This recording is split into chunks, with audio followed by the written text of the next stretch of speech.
This is the difference between being intentional with your actions and then just going with the flow, right? You go with the flow, you're going to get what you get. But if you're intentional, you're going to get what you want. You get me? All right. So, like I mentioned before, Dr. Glover and Corey Wayne, they both taught this. So, Corey Wayne in How to Be a 3% Man teaches this, and Dr. Robert Glover in Dating Essentials for Men talk about this. But you got to understand, like, being selective, being more selective with the people that you allow into your life, it's about self-respect at that point. Like, do you have any respect for yourself? You're just going to let any willy-nilly chick off the street with a nice ass come into your life, right? And positively ruin your life. Like, a lot of these women out here will ruin your life. Okay. Don't you think it would be a good idea to be a little more selective about who you let into your life? And this is one of the beautiful things about this list. A lot of guys come to the red pill space and they think that all these women are 304s, all these women are OnlyFans models, like all these women are, gold digging bitches or whatever. It's like, yeah, because you've conditioned your mind to see that by watching too much, whatever podcast and too much Fresh and Fit. But there's good women out here. There's good women out here, but you'll never find them because your mind's conditioned to look for the trash. Okay, so now you need to actively condition your mind to look for the good women and you'll start seeing them more. It's not magic. But the best thing about this whole thing is that it keeps you out of relationships that just aren't right for you. They're just not right for you. Okay. So examples of poor filtering and real life consequences. I have this brother. I've talked about him on the podcast before. He's been on the podcast before. If you go back in the archives and do a search for an episode about a guy who ended up in jail for the night because of this crazy girlfriend who was at the time of that interview, his ex-girlfriend. Okay. So this guy was with this gal for a couple of years from the original 3% Man group. And he was with this chick that was just really crazy in bed, right? Like she was like his description of the type of sexual activity they had was just off the charts, right? It sounds glorious. But when he finally moved her in, because that's really where they get you, boys, right? When he finally moved her in, which I'm proud of him, he didn't move her in right away like a lot of guys. Within 6 months, they're moving chicks in with them. It's like, dude, stop. What are you doing? Okay, stop moving in with every chick that you're with.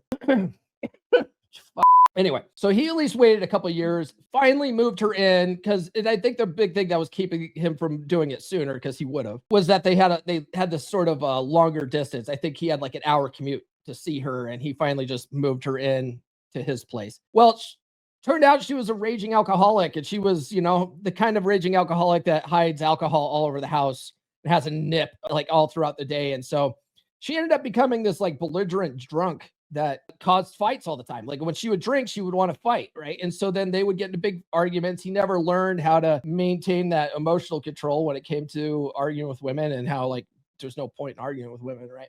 Well, anyway, he ended up in a big fight one night, and he threatened to kick her out. He's like, look, I can't deal with this. You can't live here anymore. You need to get the fuck out. Well, she decided, oh crap, I don't have anywhere to go. I'm going to call the cops and say that he hit me, right? And so the cops came to his house. They arrested him. He spent like a night or two in jail. He immediately, in their state, if you get accused of domestic violence, you automatically get a restraining order put on you. So he couldn't even go back to his own house dealing with this crazy chick. So he ends up having to go through the eviction process to kick this chick out, right? He does eventually get her out. And then what does he do? Within a half a month, right? Because he's a 3% brother. Like he's got that game down, right? Within a half of a month, he was already in a relationship with another chick. Now, most people think, oh, good on him. No, like it's one of the things I talk about and forget that. Okay.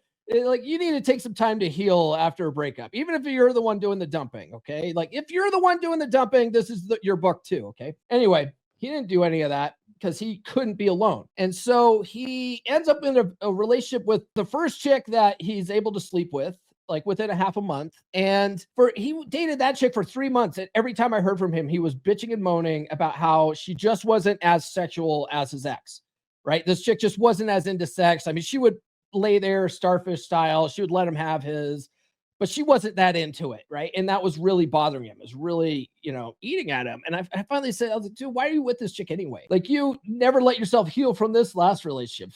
dump this chick, and it takes some time to heal. It takes some time to learn to be alone for a little bit, man. Okay. Well, anyway, he does dump this chick. And then within maybe a month and a half, he's already back with the toxic chick, right? So this is the kind of shit I'm talking about, where guys will say that they're making a list, but they're clearly not, because if they were, they wouldn't be in situations like this. You understand? You understand?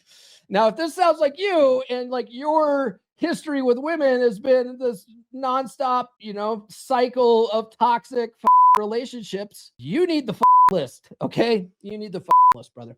All right, guys, follow me on social media. The links are in the description. I'm on all the good platforms there. Get the free ebook. Fine. Here's how you get her back. A lot of you guys get broken up with, or maybe you guys even do the dumping, and then you need to move on, but you can't stop thinking about your ex. Okay, well, the free ebook in the description will show you how to get her back, but it'll also tell you what's a terrible idea. Okay. It's absolutely terrible idea. And then when you're ready, grab my full book, Forget That Bitch. All right. It's the Red Pill Guide to Breakups. The way this book is laid out, and we've been going through this every week. If you guys didn't know, we've been going through this every week. We're on like chapter 9 now or something. But the way this book is laid out is you end up broken up with, or you end up, single again. Whether she did the dumping or you did the dumping, whatever, you're single again. And for whatever reason, you can't stop thinking about the ex. And a lot of the reasons why guys find themselves in this position is because the dating circuit is such a grind, right? It's so hard and it's so frustrating, and chicks are flaking everywhere, and it's all, fucking ghosted again, right?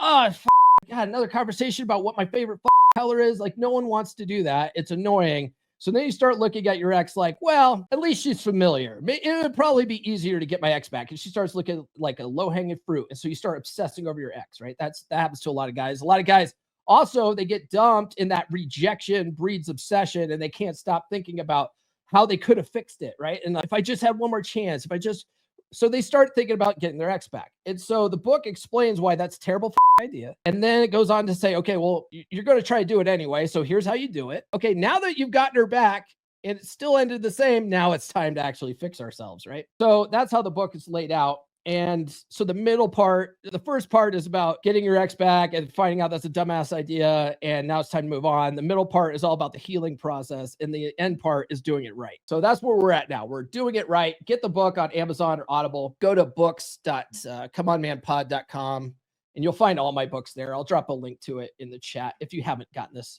already. But if you're going through a breakup, like I said before, even if you're the one that's doing the dumping, this will help you through that healing process, and grab the accompanying workbook with it as well. The cost of ignoring red flags because you're lonely. Okay. Well, one cost of ignoring red flags is the emotional drain, right? You end up managing dysfunction instead of building connection. So you're trading peace for temporary company, right? Do you want to spend all your time dealing with a crazy BPD girl, or you want to deal with a girl that's totally into you and wants your attention all the time, and she absolutely loves you and she does nice things for you? But what would you rather have? Crazy bitch? You're like, but that crazy Paul. It's time theft, right? Every month spent with the wrong woman is a month stolen from the right one.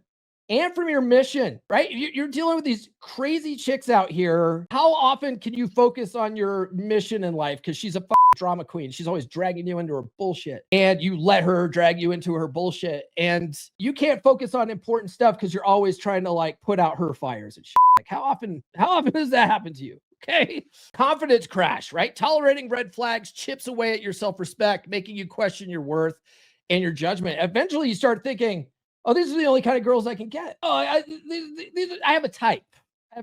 Right? And so you always end up with these crazy, yes, exactly, Erkin, BPD chicks, right? You always end up with these BPD chicks. You're total Captain Saba 304. And I have a type, right? I'm always drawn to these girls. I don't know why. Because you don't make your list, and you don't you don't actually pay attention to red flags. New episodes every Monday, Wednesday, and Friday. Subscribe now.